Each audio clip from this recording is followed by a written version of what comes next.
Hello everybody and welcome back to another Kings of War battle report. I'm Visibly Riley, and today we have the Trident Realm versus the Elves. This battle was fought at 2250 points and the scenario was Scavenge. So moving on to my opponent's elf list, let's just, not bury the lead here. It's 35 points over. Now I can't figure out exactly why. It probably is just an oversight because I think all these items and units are in the army, but on the whole, it's not that big of a deal. So starting out, we have a horde of kindred archers with the heart-seeking chant. Then we have 2 regiments of palace guard, a horde of Therenian sea guard with the wine of elvenkind, 3 troops of silver breeze cav, a horde of dragon riders, an ASB with the diadem of dragonkind, a dragon kindred lord, an elven mage with bane chant 2, an inspiring talisman, and then 2 noble war chariots. I really like this army. Even at 35 points over, I think that the probable fix is the Palace Guard maybe becoming some sort of other regiment, maybe Shamblers. I think they're around 120 points-ish, 130, something like that. So that's probably where I'd make up those points, but otherwise I think this army is excellent. I love Silver Breeze Cav. I think that they are criminally underused. And then of course the Bane Chant with Elite, Diadem of course is great with Elite, and the Kindred Archers, always bring the Heart-Seeking Chant if you're going to bring them, and Therenian Sea Guard with Wine of Elvenkind are excellent. So I really like this army. I just think that once we get it down to 2250, it'll be golden. Moving forward onto my Trident Realm list, starting out, I wrote this list, or I started writing this list after I received a bunch of models from a game called The Other Side, and I was like, oh, Trident Realm, I really like them. I'm really into Naga, as you can see in the background here. I think this is some WoW concept art. I love Naga. I love the way they work. I play Guild Wars 2 as well. I love the crate in that game. I just love the idea of undersea, like, snake people. So I'm into that, and secondly, I'm really into the changes in 2019 to Trident Realm, to Fury of the Sea, and how weakness interacts with them. So starting out, I have the Fury of the Sea formation, which involves a Naiad Centurion. I gave mine the Wings of Honey Maze. I have a horde of Naiad Ensnares with the Banner of the Griffin, and then 2 regiments of Naiad Heart Piercers, one of whom has the Heart-Seeking Chant, and the other has the Brew of Keen Eyeness. So as for the items here, I think that the Wings of Honey Maze on the Naiad Centurion is almost an auto-include. It's so good for it, and you have to bring the Centurion, so you might as well get something out of it, and the Wings of Honey Maze really allow him or her, I think all the Naiads are canonically female, so really allows her to add something to the battle at all times. Second up, the Naiad Ensnarers. Now, these, I think that any 20 to 25 point item is pretty good on them, or most of them. So Banner of the Griffin, Hammer of Measured Force, and the Dragon Shard Shield, I think are all excellent for Naiad Ensnares. Any of them are great picks and just a style thing. As for the Heart Piercers, I've seen Anthony Zamunda in my area run both Heart-Seeking Chant and the Brew of Keen Eyeness on his 2 regiments of Heart Piercers that he likes to run a lot in 2018, and they've really done work. So in 2019, where they both, I think they gained Ensnare and Regen 4+ in 2019, and then in Fury of the Sea, they also gained Steady Aim on top of the Fury that all the units gain. So, yeah, I think that's excellent. I might dial back these items in the future, but for now, I really enjoy playing them. Next up, I have 2 hordes of Depth Horrors, pretty good units. I have a horde of Naiad Worm Riders with the Dwarven Ale. I have 2 Naiad Envoys, both of whom have Weakness 2, and one has Critter Skull 8. Then I have the Siren and the Trident King. Lastly, I bring up the rear with 2 Knuckers. So this army has some small changes to it. I brought Depth Horrors. They're a great pick. I think that if you're a skilled player, and by skilled I mean practiced player with them, I think that they'll do great things for you. I'm not too practiced with them, and my personal foibles with using Def 3 hordes of things get me into trouble a lot. But I had to bring them in this case, because I really wanted to bring the Trident King, who I'm still not sure exactly how to use, but originally I had Nikushi in the list, and at 200 points, Nikushi is a great buy. But I'm not running a lot of heal in this army. And that's because I personally think that weakness is significantly stronger, assuming you're going to run at least 2 envoys. If you're only going to run 1, yeah, just buy heal, buy the Shroud of the Saint, and call it good. But if you're going to run 2, which I am, try out the weakness, because while weakness doesn't do a whole lot for high def units such as the Gigas, in the first few turns of the game, because they're def 6 and it doesn't go to 7, but it does do a lot for these Naiads, for Depth Horrors, for all these, for Knuckers, because these units have relatively low defense, and the biggest problem I've actually, that I see with Trident Realm is their ability to shrug off small arm fire. So Elven bows, of course, Goblin bows, anything that's no piercing, you know, like decent amount of shots, is a difficult thing for them to deal with. A lot of breath attack from not boomers. It's pretty difficult for them to just shrug off. With weakness, it's relatively, it's a lot better. So you're getting like a 20% increase in total wound, or 20 to 30% decrease in total wounds taken, which is a much bigger deal than heal in turns 1 through 3. Because you have all that regen for attrition, and you can't heal units that are dead, obviously. Personally, I think if you're only going to run 1 Naiad, definitely just go with the Shroud of the Saint, heal 1, maybe even slap on Critter's Call, because Critter's Call is great. And I'll probably be trying out that build in the future, but for now, I really wanted to try out this weakness, as it did great things in my Goblin list that tried to use it, and I think it can do the same thing for Trident Realm. As for my thoughts on the army on the whole, it's interesting. That's about the best I could say. I haven't had a lot of chances to play this build out. It's mostly been theory crafting. But I did take some advice from Tom Annis, because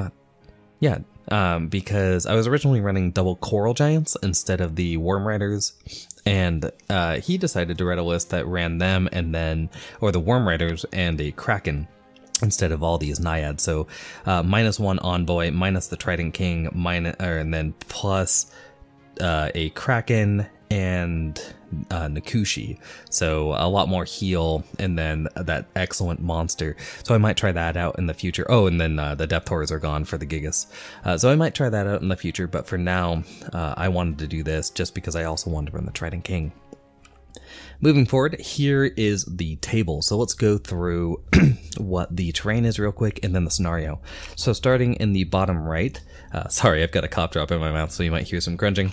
So we have a height 2 hill. And then over here to the left, we have a height flat water feature, very apropos. And then up here to the left of that, we have another height 2 hill. Up here in my opponent's Elven deployment zone, we have a height 6 forest. In the center of the field, we have another height 6 forest. And then over here, we have a height flat field with a height, I think we ran this as a height 3 impassable piece of terrain. And there might be something off. No, I don't think there is anything off here to the left. So a little light on the terrain.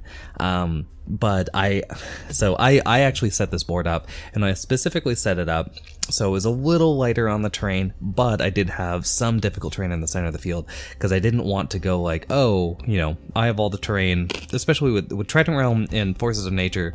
If you have all the difficult terrain in the middle of the field, it just sort of skews your thoughts on the army, and I wanted a more pure starting point. For me, pure means not necessarily for or against the army you're playing. It doesn't help me or hinder me. So that's the idea. And as for this scenario, so Scavenge, you start with an objective marker in the center of the field. Then each player places one objective marker at least 12 inches away from each other and on the center line. So I believe I placed this one on the right, my opponent placed this one on the left. So we're definitely War Machine players. We just built Incursion here, if you're aware of it. But anyway, so these objective markers, at the start of your turn, if you control them with a non-wavered unit, they produce one loot token. So they'll just pop one out. but they can only a unit can only hold one loot token at a time. So you could pop a loot counter out and then have that unit drop it so another unit can pick it up and get another one. Or if you're fighting and you already have a loot counter and you kill your opponent's unit with a loot counter, you can't actually pick it up to have two. You can, however, destroy it. So you can always burn loot counters if you want. But yeah, so it's an interesting scenario. Each loot counter is worth 1 VP at the end of the game, so that's the idea. Just get as much loot as you can. It seems like a pretty good one for Trident Realm, but you know, I'm definitely a novice at the army, so we'll see how it goes. Let's go through deployment, and then I'll go through. So yeah, I guess we'll go through it this way. So on the left here, we have my opponent's first unit of Silver Breeze. Next to it, an empty base of Dragon Riders. I mean, so my opponent, this guy, I lent my elf army. So all these models are mine. And he has so many models he could use for these freaking Dragon Riders. I mean, I think I have like 6 of those Isle of Blood Griffins just sitting in a box. But anyway, he fielded a blank base. Then over here, yeah, again, I've got 2 dragons in that box, and he feels a tree man as the dragon. They're probably in pieces, but yeah. Anyway, so we've got a dragon right there, a tree man filling in. Then we have 2 noble war chariots.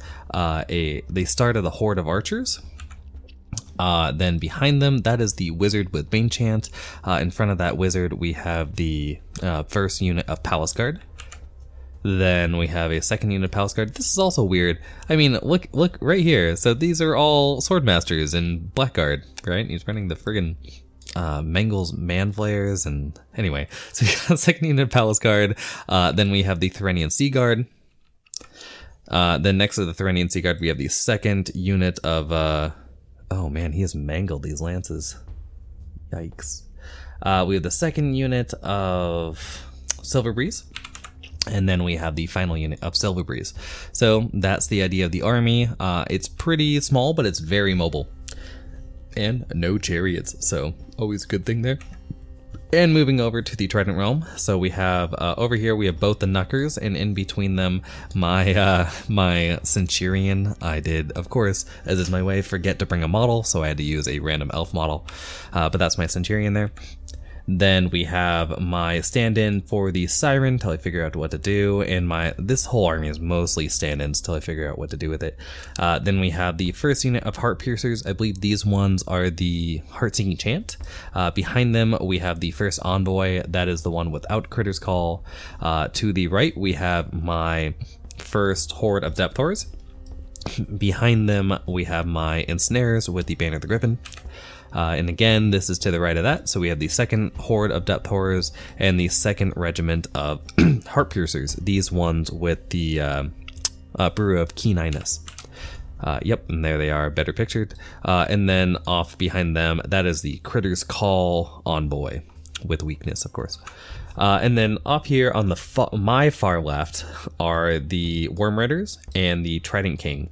So yeah, they're going for a deep flank. My plan here, if we move forward onto turn 1, so let's talk about this. My plan is just to abandon this side of the field. I have my Trident King over here along with the Worm Riders, and they're just there to stall out some of these elf forces while I take the center and the right objective to spit out as much loot as possible. Especially the center objective is great for me. Most of my army has Ensnare, and nothing in his army I think has Pathfinder. So it's a pretty good plan to give them -2 to hit. But yeah, turn 1 goes to the Elves, unfortunately. It's not really what I want to see, because especially with a weakness build or even the heal build, you want to make sure that the Elves do not get first shot at you, but they did. So the Elves move forward a little bit. The Dragon Riders on the left here just advance to the hill. They are well within the charge range, or their charge range of the Worm Riders, but outside of the Worm Riders charge. So, you know, that 1 inch matter, or 2 inches matters. The Dragon holds back a little bit, so it's a little out of charge range right now. Both the Chariots move forward to just get some line of sights, as do the Archers and the Therenian Sea Guard. My opponent casts Banechant onto the archers, which works, so he gets the piercing, and the archers, along with both the chariots, end up doing 8 wounds to my unit with the Brewer of Keeniness and waver it, so that's unfortunate. And then with the rest of my his shooting, these Sea Guard, who are hitting on 5s, and then the 2 troops of Silver Breeze end up doing 9 or 10 wounds to this unit, so it's pretty ridiculous and wipes them right out. So again, you know, Elven, they're not really gun lines, just Elven shooting is super deadly, especially against Trident Realm. So this is the idea of that weakness to knock down this small arm fire a little bit. But I lose a unit turn 1, and then unfortunately my Heart Piercers are also wavered, so no shooting whatsoever. Although if my opponent had wanted to, he could have stayed just out of 23, so I can't shoot anyway, so it's not that big of a deal. Moving on to turn 1 for the sorry about that, for the Trident Realm, and you can see the things go a little weird. So I decided to take my Heart Piercers here and just turn them, as you can see, and then I end up healing. It looks like I heal 3 wounds off with my regen, so not the best, not the worst. I advance forward with all my units, and I do make a mistake here, because in my head, for whatever reason, I was thinking Depth Horrors had Pathfinder, which a lot of the units in TR have. They do not, so unfortunately I cheat a little bit and run forward with this unit, but we'll see how well that helps me in the future. But yeah, so I definitely need to be aware of that in the future, that they do not have Pathfinder. On the left, you can see my Worm Riders and the Trident King. What they're doing here is trying to bait the Dragon Riders into charging me. I'm just out of charge range of his dragon, but the these guys are within charge. Oh, I guess so are these. But the chariots cannot see me. The Dragon Riders can charge either of these 2 units, but if he charges either of them, I have a counter charge from the other unit, and the dragon itself cannot charge. So I don't expect my opponent to charge right now, but that's the plan. And off here on the far right, you can see the Knuckers just move around. They run their 18 forward and just pivot a little bit. So I would have liked to pivot more, but I wanted to make sure that these Silver Breeze did not charge me in the flank, as Knuckers are not very durable. So especially in the flank where they don't have Ensnare, and I didn't want to eat 14 attacks with Elite. So yeah, they turn a little bit there. With my shooting, I get a Critter's Call off onto these archers. Thankfully, I only hit with 1 die, which is the worst thing to do with Critter's Call, because it's just about hitting, not about wounding to lose the spell, but it's about wounding to actually do any effect. So I hit with 1, thankfully I wound with it, and I make it so these archers are disrupted, or disordered, and then my Siren moves forward, and these Tyranian Seaguard had walked into her range, so I cast on the Tyranian Seaguard and pull them forward, so they are disrupted as well, but it does pull them into charge range of this unit I cheated with. So, you know, I cheated, and then I played poorly to really even it out. And moving forward, I think I cast, yeah, so you can also see this token right here. That means I cast Weakness onto the Tyranian Seaguard, and that is the end of my turn. So we move on to turn 2 for the Elves. So turn 2 for the Elves, thankfully, is, well, my opponent spends a lot of time hemming and hawing, but he does end up rushing into me pretty well on this right flank. You can see on the far right, these archers just move around the flank of the Knuckers and the Centurion, just making sure they're out of their charge range or charge arcs. So that's the plan there. These ones move to protect from the Knuckers, because these Tyranian Seaguard are well, they're not that unlikely, but if they don't pop these Depth Horrors, he wants to make sure that I don't just get an easy flank charge with double Knucker, or at least 1 Knucker into their flank. So that's a pretty smart plan, and they can still shoot, so even better. You can see the Tyranian Seaguard and some Palace Guard charge into my Depth Horrors that I've cheated and run into the woods. These Palace Guard have moved forward to just threaten anything that enters these woods with a charge themselves. The archers, I can't remember if they move forward right now, but either way, they can't shoot and they can't charge, so who cares? And I think both the chariots just stay put, as do the Draken Riders, and I think the Silver Breeze stay put as well. The dragon moves forward to keep pace with the Draken Riders. He's just slightly back, so nothing has a charge on him, but I can charge the Draken Riders with the Trident King if I want. So that's my opponent's plan there. And right here, yeah, you can see this combat. I'm not so sure about it, because both those units are -1 or -2 to hit. So we've got 5s and 6s, and then the Sea Guard, who have the greatest quantity of attacks, are also only wounding me on 4s due to that weakness. So we'll see about that. And at the end of combat, my opponent, it looks like, what? I must have healed a lot more wounds than I originally anticipated. Oh, yeah. I must have healed a lot more wounds with the regen, because I'm down to 1 wound here. Whatever that's about. This friggin' Knucker. So this is the start of Elf. Oh, I see. This is the Trident Realm turn 2. So with my opponent's turn, yeah, he ends up doing 7 wounds to the Depth Horrors that were charged by both the Palace Guard and the Tyranian Sea Guard, but doesn't get the kill due to them being -19 because of the Banner of the Griffin.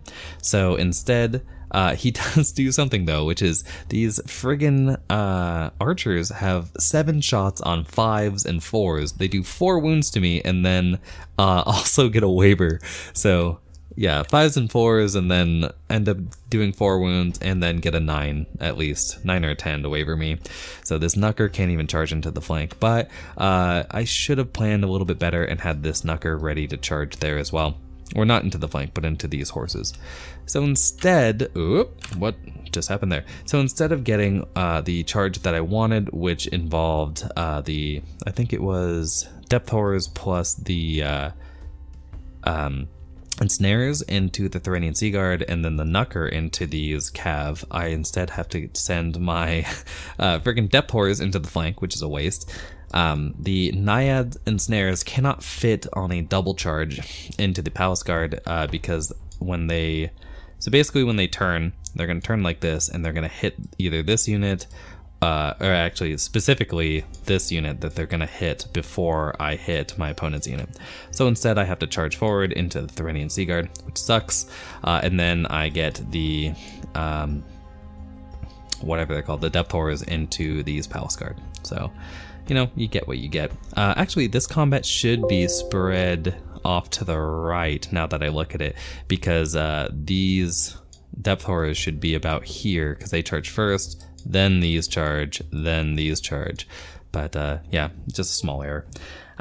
Anyway, I move my Heart Piercers, which are now ready to rock, slightly to touch the wood so they can see through it, and I charge with the Trident King into the Invisible Draken Riders, and my Worm Riders into the side of this chariot.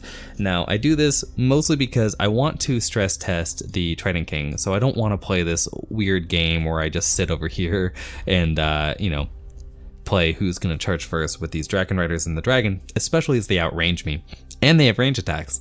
So I don't want to do that, so instead I send the Trident King into the Draken Riders, which I don't think is going to be all that important, but the Worm Riders want to get rid of one of these Noble Chariots, and when they do, they can reform to block the flank of this dragon. So the only thing my opponent can do is either A, charge into the Worm Riders, or B, charge into I guess only into the Worm Riders, yeah, because he can't, he's in the flank, or he'll be in the flank of the Trident King, but not able to actually charge there.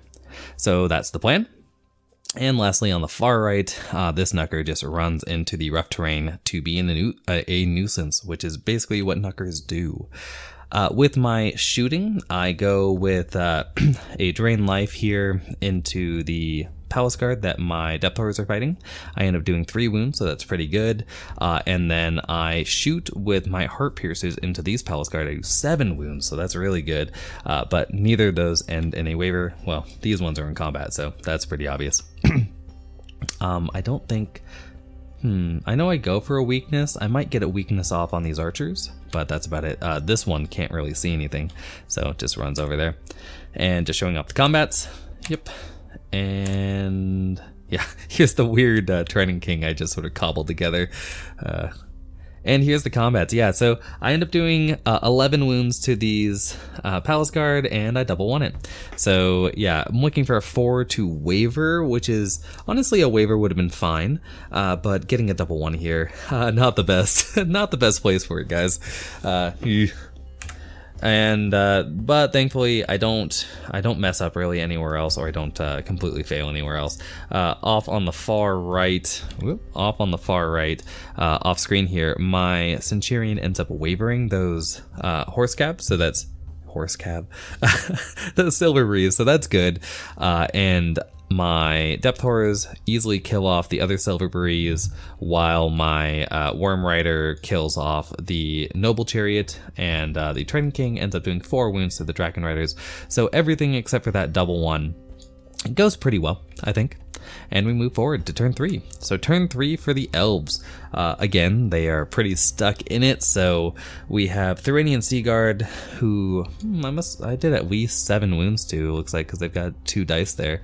So I think I did 7 or 8 wounds, maybe more. But they go back in with a countercharge onto my ensnares. I'm not super worried about that.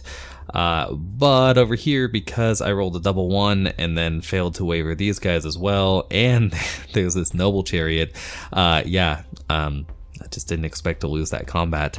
I get charged in the front by 2 units of Palace Guard and the flank with a noble chariot, so those depth horrors are probably dead. So that's pretty unfortunate there. And over here on the far right, so yeah, the Dragon Riders charge into the Trident King. That's not unexpected. The Dragon charges into the front of the Worm Riders, also not unexpected. But then there's this flank charge from the Archers. So that is very unexpected. They could shoot this turn. They have weakness on them, so they're only wounding these guys on a 5. And my opponent goes for it anyway because he's got a Bane Chant here to knock it back down to a 4. So I guess that's the plan. And yeah, just showing off these combats. Stupid archers. And that one, yep. And here is the end of the turn. So starting on the right, the Trident King takes like 8 wounds, which is unfortunate for the Dragon Riders, especially as they don't have Thunderous right now. And I have Ensnare, so they're only, they've got 18 attacks that are hitting them on 4s with Elite, and then wounding me on 4s, and does 8 wounds. So pretty deadly. And right here, yeah, my opponent rolls. So in case you're wondering, so far my opponent has been rolling very well, doing, 17 wounds to the Heart Piercers turn 1, and then with the exception of fighting off my Depth Horrors, where he still does 8 or 9 wounds, with 6s to hit from this unit, 6s and 4s, and then 5s and 2s here. With the exception of that, he's doing very, very, very well. These archers plus the dragon do significantly above average to kill off my worm riders, who are a 15-17. So those, those archers have 40 attacks with elite. That's, nothing to look down on too much, but they're only hitting me on a 5+, right? So they've got what, like 15-ish hits, maybe 15-ish hits, and then they wound me on a 4. They've got like 7 or 8 wounds, and then the dragon comes in with another 7. Well, I guess now that I've done the math, not the best there. But yeah, my opponent rolls pretty well here and just barely gets it by 1. So kills them off. The Trident King takes a ton of wounds, thankfully not wavered. So I've got that going for me.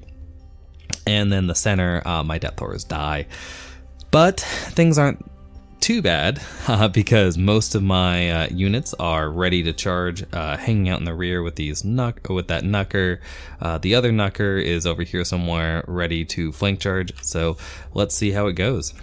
And here is turn 3 for the Trident Realm. On the far right, you can see my little Centurion is still fighting these Silver Breeze, who've taken 1 wound. I go back in. I flank charge the Trident Sea Guard with the other Depth Horrors, and then front charge them with my Ensnares, or counter charge, I guess. You can see I think I took 5 wounds and I have regen 2 back. My Knucker goes for the Diadem of Dragonkind, my wounded Knucker goes for the Diadem of Dragonkind ASB, while the other Knucker has a flank charge on the Palace Guard with 11 wounds on them already. And with my shooting, I have a Drain Life and the Heart Piercers. Heart Piercers? Yeah, to kill off, hopefully, these Palace Guard as well with 7 wounds already. On the left, things are looking very bad, and part of this, most of this, I shouldn't just say part, a lot of this is just me misplaying my left flank. I wanted to be aggressive with it, and in reality, because I was just playing a cat and mouse game to stall for time, I should have just held back. But yep, my Worm Riders are dead, and the only thing left is the Trident King to just charge head first into these Draken Riders. I guess I could have nimbled off and ran off, which might have been a smart play, but I didn't have another charge and I couldn't shoot, so I did what I did. And here, yep, showing up the combat again, and this one, and that one, and that one, and that one. So here's the end of the turn. I think with my shooting, I ended up, so I know I don't get to cast weakness this turn because there's nothing really to cast on. My Centurion ends up doing 1 wound to the horses. I think I waver them this turn, so they're wavered for 2 turns in a row. My Knucker does 4 wounds to this ASB, doesn't even waver it, so good job Knucker. My Depth Horrors plus the Ensnares easily wipe out the wounded Therinian Sea Guard, so that's pretty good. With my shooting, I do make a mistake, which is I'm like, okay, so I'm gonna have the Siren shoot into these Palace Guard, right, after I shoot the Heart Piercers. I say that, and then I immediately look my opponent in the eye and go, the Siren cast Drain Life onto your Noble Chariot, right? And I do all these things, and I'm like, wait, I'm doing the what now? So I completely, like, I don't know, I completely spaced there. I do 1 wound to the Noble Chariot with the Siren. Thankfully, I roll super high and waver it. Then I roll pretty poorly with the Heart Piercers here. I only do 4 wounds. Let's see, they've got 12 attacks. Is that poorly? So I've got 12 attacks, I've got 8 hits, and yeah, I guess a little poorly. It's like 5-ish wounds on average, 4 or 5, but not that below. And I thankfully get a waiver here, so I don't double one it again. I double waiver this core, so that's actually pretty good for me because it's blocking these archers from being able to shoot too much without granting cover or being unable to. So I guess that's good. My other Knucker kills off the wounded Palace Guards, so those guys are gone, and the Trident King does not kill the Draken Riders. I know, it's surprising. And we move on to turn 4. So turn 4 for the Elves. So I did forget to take a bit of a picture. The Draken Riders charge into my Trident King while the dragon charges into its flank because it can. The Elves get, oh, I forgot to mention last turn, my Depth Horrors were close enough to gain a loot counter. So I've got 1 loot counter. At the start of my opponent's turn 4, these archers gain a loot counter, so it's 1-to-1 right now.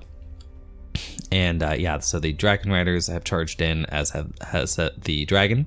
The horse archers have moved over to just grab another loot counter if they can, and the 2 wavered units just sort of sit around while the messed up ASB just sits over there. I think I failed to waver the Silver Breeze fighting my Centurion because they charge into him as well. And here are the combats. So yeah, we got that one. Yes. See, he does get charged. And here is the end of the turn. So you can see this this unit, this blank unit is about where it was before. That's because I forgot to take a picture during my opponent's turn. So yeah, the Draken Rider plus the dragon in the flank easily kill off my wounded Trident King, who had only regened, I think, 1 or 2 wounds. The Centurion ends up getting wavered, which sucks. It doesn't suck too poorly because he has Fury, so he can charge back into the Horse Archers, but I don't really care about the Horse Archers right now. I wanted to charge into this ASB with him, but I end up getting wavered with that 1 wound. My opponent rolls a 10, wavers me, so I'm gonna have to countercharge. And then it looks like that's about it. My opponent does, so he rolls very poorly on this one, which is, I know the archers shoot. And it must be just about them. So yeah, they all shoot into my, whatchamacallits. Oh, and I have, I believe down here, I have, I have cast weakness from here onto the archers. On my previous, no, I cast onto the chariot, sorry. But yeah, so these archers fire into my Knucker right here. They do 1 wound and thankfully do not waver it. So that is big. That's big news right there. Hopefully I can use that to my advantage on my turn 4. So here's my opponent, deep in thought from my excellent tactical maneuvers. Yeah, I end up getting another loot counter from the center loot counter. I decide to put it on the heart piercers because they're within 3 this turn. Then I charge. So first off, I move the depth horrors forward off of that counter just so they can engage in the game. I charge with my centurion back into the horse archers because I have fury and I have to. Then I send 1 knucker plus the ensnarers into the very wounded palace guard. I send the other knucker into the archers, just hoping to mess them up a little bit, and I decide to move my heroes around. So I've got the siren right here. I plan to go for another drain life. I've got my heart piercers ready to hopefully finish off this chariot, and then I've got a weakness to cast, I guess, on this guy, and another weakness to cast either on these Silver Breeze or onto these archers. So, yep, just showing off the combats. And at the end of the turn, it looks like this. My Centurion finally kills off those horse archers, rolling actually pretty well. Well, he hasn't been rolling well to hit or wound, but his break checks have been, or her break checks have been insane, and so she has finally broken through those Silver Breeze over there. Now, things don't go too well anywhere else. I do end up killing off the very wounded palace guard, so, you know, but that's not the biggest thing. That was a double 1. And then I do 2 wounds to this friggin' noble chariot because I'm just that good. So I guess I was overestimating my ability to deal damage to it a little bit because I have it drain 6, and then I have the 12 shots here, so I have 18 shots on a 4 plus 3 plus, right? So I've got like 4 or 5 wounds on average. That's not the best roll there, but yeah. Anyway, so we do that. Oh, no, I see what happened. Yeah, so I go for the drain life here, and I do 2 wounds, so that's respectable. But then, instead of going for the noble chariot, I try to kill off these horse archers because I do not want them getting a friggin' loot token. So my heart piercers shoot in. They do 5 wounds, so I'm looking for a 4 to waver because wavered units cannot grab tokens, and I fail it because I roll a 3. So, yeah, unfortunate, but it's what happens. And we move on to turn 5. So turn 5 for the elves. Things are looking a little janky now because, so I've got 1 loot counter on my heart piercers, 1 loot counter on my depth horrors. My opponent has 1 loot counter on the elven archer horde and 1 loot counter on the Silver Breeze now that I failed to waver them. And with the charges, we've got the Dragon Riders plus the Horse Archers getting a countercharge into my Knucker. That's probably bye-bye birdie to him. We've got the Dragon moving forward to just get a breath attack, I believe, onto my Knucker, along with another breath and some bow shots. And my opponent ends up doing 4 wounds to me, so not the best roll there, but we'll see how the break check goes. So yeah, and I think that's about it. And here is the combat, and here is the end of the turn. So you can see both the Knuckers are gone. That's super unfortunate for me.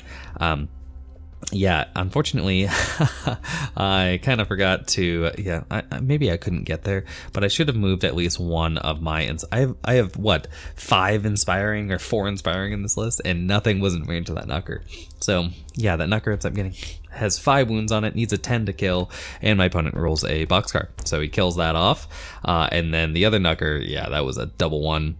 So it's popped as well, and things are looking quite dire after that. I need those Knuckers to really just get in the way and block my opponent up, which is what I had the Coral Giants in for from before, but yeah, I just didn't do it. And we move on to the Trident Realm turn 5. So Trident Realm turn 5, we're fighting for vengeance. I have a loot counter on this unit. I pop a loot counter this turn here, and I have a loot counter here. So it's 3 loot counters for the Trident Realm and 2 loot counters for the Elves. It's a little difficult to pop any of the loot counters for me because I only have, well, I have 2 units that can shoot, but they're relatively short range. And on top of it, well, this one just can't reach, and this unit would have had to seriously put itself out there because of the death of the Knuckers into getting charged, because this dragon, I believe, is facing this way. So it could have charged me, but 1 dragon alone is not that great. The big thing is that these archers and the dragon could have shot me if I had moved forward to over here, maybe. Which is something I was unwilling to do, so instead I just back up. If I had had a Knucker left, I could have charged into the archers here and block them up, but I don't, so I don't. So yeah, I back up, I charge into this noble chariot, and my opponent threaded the needle exactly to splitting my unit down the frontage in terms of whether it was a flank or a front. I wanted to charge in the front. Obviously he wanted to charge me in the flank, and we had to just 4+ it. I lost the roll and go into the flank. So on the plus side, that noble chariot's probably dead with the 50 attacks I have, but on the negative, I'm a little out of position. I actually wanted to be here, right? Because if I kill the noble chariot, I just reform, and if I don't kill, well, if I don't kill the noble chariot, I guess I don't get flanked now, so that's good. But I was confident in my ability to kill it with a drain life as well. And yeah, it's just showing off the 1 combat I've got going on. And here is the end of turn 5 for the Trident Realm. I end up killing off the noble chariot. Things are interesting. This ASB was out of my charge range, so instead I just fly off into the brush here to gain cover.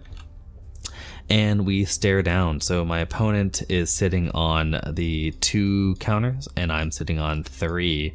I don't think these Dragon Riders are within 3, but maybe they are. We'll see in a second, won't we? Turn 6 for the Elves. So yeah, turn 6 for the Elves was not, looks like the Dragon Rider's not within 3, and my opponent just moves forward to go for some breath attacks, and burns, what did he burn down? Oh yeah, so yeah, my opponent goes for some breath attacks. He's got the breath here and the breath there, and then the archers can barely get a slice of shot onto my heart piercers. Yeah, and this is what I was worried about with, you know, losing my Knuckers, just the amount of shooting he has available, my opponent has available. So yeah, so we've got on a 5+ here, 10 shots, right, with elite, and then we have 10 shots on a 4+ due to being height 4, and then we have 20 shots on a 6, right? So 20 on 6s and elite gets you, well, it only gets you like 3 hits, but it gets you 2 wounds due to, oh no, actually 3 wounds, because I forgot they have weakness right now. So yeah, it gets you 2 wounds, so 2 there, then we've got the 3 there, so we've got 5 wounds on me, and then we have 3, 4, 2, 3 there. Let's just edge it up. So we've got 8 wounds. I believe I had 2 wounds on me, so putting me at 10 wounds. I'm a 14-16, needs a 6 to kill me, and he rolls it twice. So not the hardest dice to get, and unfortunate. I did go for a weakness onto the ASB here, and I just failed it the turn before. So yeah, very unfortunate. It's now tied, and I have no units that can pick up more loot counters. I have to kill his units. It's the only way. So we move on to turn 5. Or turn 6 for the Trident Realm. So turn 6, I go for a drain life onto the Cav, who have 5 wounds. It's the only thing I can do besides taking this ASB, which Trident Realm ASBs, the envoys hit on a 4+ with their 1 attack. I charge into the flank of these archers, who already have 11 wounds on them. So, you know, going for that hot boxcar. I get my Depth Horrors into the ASB, my reasoning being if there's a turn 7, I need that ASB to be dead, and if there's not a turn 7, it doesn't matter, it's just attrition points, so I go in there. My ensnares just sort of slide a little bit to be more in the woods, to give them protection from shooting, and making it so more units have to land in the wood if they're going to charge, and that's about it. So, not sure what that picture is, but, oh, I know what it is. I forgot I have 1 charge, so my envoy gets this bomb of a charge because the dragon is in the woods, right? So he's visible. I get a bomb charge into the flank of the dragon. So unfortunately I didn't take any more pictures of this turn, but I end up killing off this cav unit, which is great. So now it's tied. I'm not losing. Oh no, I'm winning. I'm winning 2-1. Yay! So it's a 2-1 right now. And this ASB comes in, does a hit, does a wound, rolls a boxcar to kill it, and then rolls a 10, which unfortunately it needs an 11 to kill this unit. So I almost had it with the with an 11 plus twice to kill it off to get an automatic victory, but yeah, I failed it. So instead we move forward. Oh, and this does like one or two wounds to the tree dragon to make sure it can't fly or breathe. And unfortunately, we get a turn 7. So turn 7 rolls around, and the elves just take their archers, countercharge into my envoy, while the dragon riders, unfortunately, now they are within 3 inches of the objective, so they're going to get a point for them. And the dragon countercharges into my centurion, and that's about it. Not a lot of shooting going on. Yeah, eat those 6s to hit, boys and girls. And then this one is 4s to hit. So at the end of the combat, my envoy takes 3 wounds from the archers, which is, yeah, it's pretty good for archers. I mean, they only have 20 attacks. They're only hitting me on 6s and wounding me on 4s. So pretty solid. But yeah, it does 3 wounds to me, doesn't manage to break them, while the dragon ends up doing 4 wounds to my envoy and doesn't break it either. But thankfully does the 4 wounds, so I can't fly. And we move on to turn 7 for the Trident Realm. Unfortunately, this envoy, the dragon, is completely blocking my line of sight from being able to see these archers, so I have to do this. I decide to take this envoy, who can see the dragon, and just scoot into its butt. I take my ensnares into the side and the centurion into the front, and just go for a drain life onto the archers. So I know that there are no more turns. There's no way my opponent can get another shot at me. So the plan here is to take my best shot at killing off the archers and win, which is drain life, and then also net some points from killing that dragon, because right now I'm losing on attrition pretty badly. So yep, I go for that. And yep, get the dragon up to 14 wounds, and I double one it. So it's not quite a double one, right? It was a could have sworn I had more wounds than that, but it was at least a 4 to. It was either a 4 to kill or a 4 to break or a 4 to waver, and I double won it. So pretty funny, a pretty funny ending to a game that was just brutal. And oop, that's the last picture I've got. So if we walk back to here, you can see, yeah, the dragon lives. It's not even wavered. And then the archers live because drain life doesn't do any wounds. And it ends up being 1 token here on the archers, 1 token on the dragon riders, 1 token on the ensnares, and 1 token on the depth horrors. So it is a 2-2 tie, with my opponent also winning on attrition because of that dragon. So yeah, pretty good game. I'm looking forward to maybe playing some more Trident Realm in the future. If I'm going to do it, it's mainly because I have a paint scheme, but I haven't really been painting lately. So yeah, hopefully I can get that sort of sorted away and get down to painting a new army. So I hope you guys like the report, and until next time, bye.